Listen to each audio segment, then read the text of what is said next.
Today, we are mixing plaster, and I have 6 tips to make it fast and easy, so get ready. Tip number 1, avoid old plaster like this bag I found in the studio. Old plaster can set too fast, be chunky, or not absorb water anymore.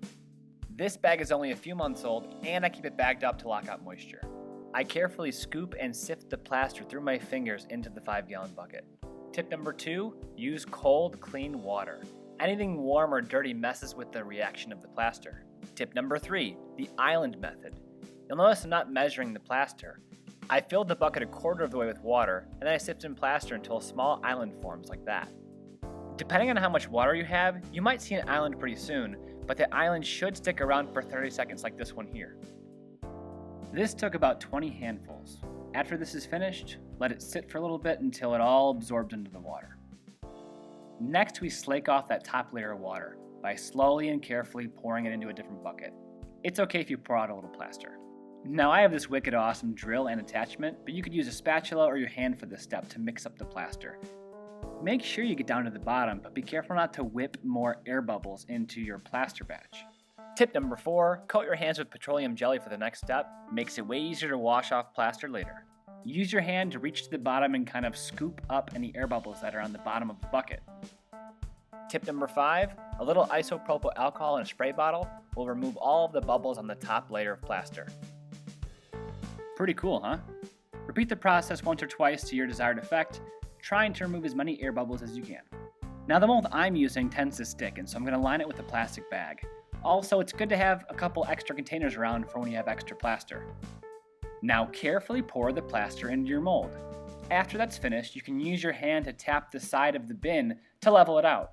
Then if you have more, fill up your extra containers. Wait at least a half an hour before removing. If it's still warm, wait longer. Smooth containers make the best molds because they come out perfect.